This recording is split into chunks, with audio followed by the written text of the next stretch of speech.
오늘 요엘서 1장 1절에서 12절 말씀 가지고 즐거움을 잠시 멈추고 듣게 하소서. 즐거움을 잠시 멈추고 듣게 하소서 하는 제목으로 새벽에 말씀 나누도록 하겠습니다. 인간의 대표적인 즐거움이라고 할 수 있는 것이 먹는 즐거움, 자는 즐거움, 또 일하는 즐거움, 또 가족이 함께하는 즐거움, 여러 가지 그런 즐거움들이 있습니다. 거기에 믿음의 사람들은 이렇게 새벽을 깨우며 함께 예배하는 예배의 즐거움도 즐거움과 기쁨이라고 할 수 있습니다. 인간에게 그런 수많은 수많은 기쁨, 수많은 즐거움들이 있는데요. 만약 어느 날 그런 사람들의 세상의 즐거움이 없어져 버린다면, 사라져 버린다면 어떻게 될까요? 요엘서는 갑자기 그런 즐거움들이 사라져 버리고 하나님께서 그런 즐거움들을 막아버리시는 그런 하나님의 징계가 있다로부터 시작되는 소선지서입니다. 요엘서가. 요엘 선지자가 누구인가? 요엘 선지자의 정체에 대해서는 특별하게 성경에 그렇게 많이 나타나 있지 않습니다. 그냥 다만 그의 아버지의 이름이 브두엘이다라고 되어 있죠. 브두엘의 아들 요엘에게 임한 여호와 하나님의 말씀이다. 이렇게 요엘서 1장 1절이 시작합니다. 요엘이라는 이름은요, 여호와는 하나님이십니다. 여호와는 하나님이시다 하는 뜻이 요엘이라는 사람의 이름의 뜻입니다. 여호와가 하나님이시다. 야훼가 하나님이시다. 진짜 참 하나님은 여호와 하나님 한 분뿐이시다. 이런 뜻이 됩니다. 어느 날 바로 이 여호와는 하나님이시다 하는 이름을 가진 요엘에게 하나님의 말씀이 임하였고, 그는 그 임한 말씀을 그때 당시에 유다 땅, 유다 나라, 유대 민족들에게 증거하기 시작하였습니다. 첫 말씀이 징계의 메시지입니다. 심판의 메시지입니다. 오늘 말씀을 전체로 요약하자면 유대 민족에게 엄청난 기근과 황폐함이 임한다는 것이죠. 출애굽 때 조상들이 경험했던 메뚜기 재앙, 출애굽 때 10가지 재앙 중에 메뚜기 재앙이 있지 않았습니까? 그 메뚜기 재앙이 바로 이 유대 민족에게 다시 지금 임했다라는 것입니다. 본문에서 그들이 구체적으로 무엇을 잘못했는지는 아직 말씀하시지 않습니다. 이제 요엘서 뒷부분에 이제 계속 등장하죠.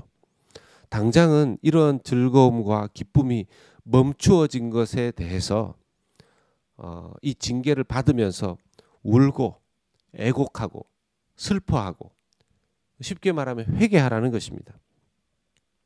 그 정도가 어떤 정도냐면 더 이상 이제 달콤한 포도주를 마실 수가 없고, 5절의 말씀에 보면, 8절의 말씀에 보면요, 너희는 처녀가 어렸을 때 약혼한 남자로 말미암아 굵은 배로 동이고 애곡함 같이 할지어다. 약혼한 처녀가 왜 굵은 배로 동이고 애곡합니까? 이것은 장례 때 입는 옷을 의미하거든요. 그러니까 약혼한 처녀가 결혼할 날을 기다리고 있는데 결혼하기 전에 약혼자 남자가 죽은 겁니다. 그러니 그 약혼한 자가 결혼하지 못하고 이 중간에 너무나 슬픈 거 아니겠습니까? 그런 마음을 가지고 애곡하라는 것입니다.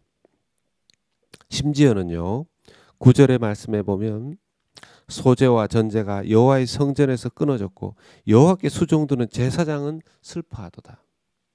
지금 대부분의 이스라엘 백성들은 단 포도주를 먹지 못하고, 그러면 아주 질이 낮은 이 하급 수준의 포도주를 먹고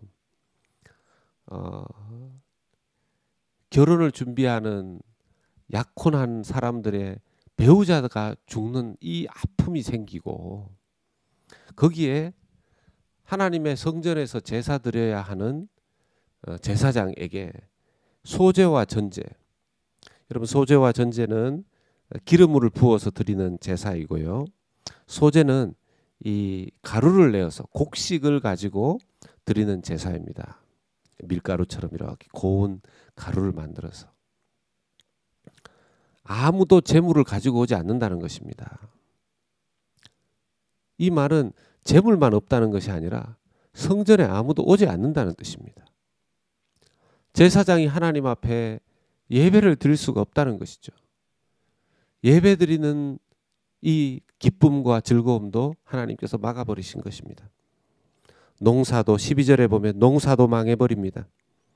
밀, 보리 이런 것은 없어져 버렸습니다. 과실나무도 마찬가지입니다. 한마디로 이렇게 표현할 수 있습니다. 12절 하반절에 이러므로 사람의 즐거움이 말랐도다. 여러분 오늘날도 보면요.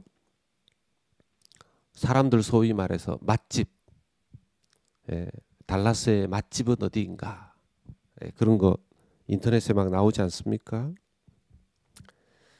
그런데 그 맛집을 갈 수 없는 그런 상황에 아마 처해진다고 한번 생각해 보십시오. 농사는 가뭄이 들었든지 아니면 태풍 때문에 다 날아가 버렸습니다. 예배당 문은 하나님께서 닫아버렸습니다. 모든 예물과 예배가 멈추었습니다. 어떤 측면에서 오늘날의 모습과 유사하지 않습니까? 왠지 하나님께서 지금 이 땅에 이 팬데믹의 상황에 이 요엘서에 나오는 이 말씀과 어쩌면 참 비슷한 모습이 우리에게 있다 하는 생각이 듭니다. 왜 하나님께서 이렇게 하셨을까요? 그 이유를 알 수 있는 부분은 2절과 3절의 말씀입니다. 늙은 자들아 너희는 이것을 들을지어다. 땅의 모든 주민들아 너희는 귀를 기울일지어다. 너희의 날에나 너희 조상들의 날에 이런 일이 있었느냐. 인간의 즐거움을 멈추고 하나님의 말씀을 들으라는 것입니다. 하나님께 귀를 기울이라는 것입니다. 3절에 너희는 이 일을 너희 자녀에게 말하고 너희 자녀는 자기 자녀에게 말하고 그 자녀는 후세에 말할 것이니라. 자녀와 함께 왜 이 일이 있는지 함께 나누라는 것입니다. 하나님의 말씀을 듣고 자녀와 함께 회개하는 그런 시간을 가지라는 것이죠. 그들은 하나님이 주시는 즐거움을 누리고 있었지만 정작 그 즐거움을 주시는 하나님의 말씀은 듣지 않고 살아가고 있었습니다. 오늘날도 마찬가지 아닙니까? 여러분 이 세상 모든 즐거움과 낙을 누가 주셨습니까? 하나님이 주신 줄로 믿습니다. 그런데 그 즐거움, 먹는 즐거움, 자는 즐거움, 또 결혼하는 즐거움, 가족을 이루는 즐거움, 일하는 즐거움, 돈을 버는 즐거움, 예배하는 즐거움 누가 주셨습니까? 하나님이 주셨습니다. 그런데 그 하나님의 말씀을 듣는 것에 대해서 오늘날처럼 이렇게 소홀해진 때가 과연 있었는가? 우리도 생각해 봐야 합니다. 회개해야 합니다. 자기가 잘나서 그런 것처럼 착각하고 즐기다가 갑자기 불어닥친 이 팬데믹으로 인해서 지금 전 세계는 어안이 벙벙합니다. 어쩔 줄을 몰라 합니다. 들어보니까 지금 미국의 50개 중에서 많은 주가 다시 이 12월, 오늘이 12월 1일인데요. 다시 집에 머무르라는 명령이 떨어지고 있는 주들이 많아지고 있다고 그래요. 여러분, 백신은 개발되어야 하고 사람들이 이 상황을 막기 위해서 마스크를 써야 하고 빨리 코비드-19이 종식되어야 하지만 오늘 말씀을 통해서 보면 하나님 우리에게 원하시는 것은요, 회개가 먼저라는 것입니다. 지금 이 상황에서 가장 시급하게 이루어져야 되는 것은 백신도 중요하지만 하나님 앞에 회개하고 하나님 말씀을 들어야 한다는 것입니다. 주님께로 나아가야 한다는 것이죠. 이때 세상, 아니 정확하게 교회, 더 정확하게 우리 자신은 들어야 합니다. 하나님께 들어야 합니다. 왜 이렇게 되었는지.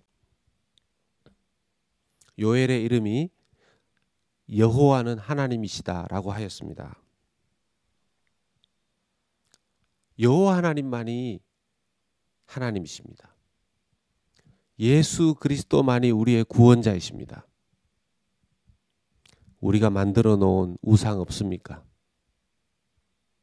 이 시대에 우리도 모르게 우리가 누리고 있었던 그 모든 즐거움들이 하나님의 자리를 대신하고 하나님의 음성 듣는 것보다 더 좋아하고 그런 우상들이 되어버리지는 않았습니까?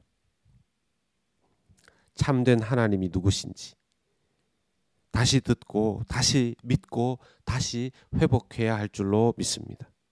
혹시라도 내 우상, 내가 만든 하나님, 그것이 있다면 철저하게 회개해야 될 것입니다. 2020년 12월 1일, 이제 12월 달 연말입니다.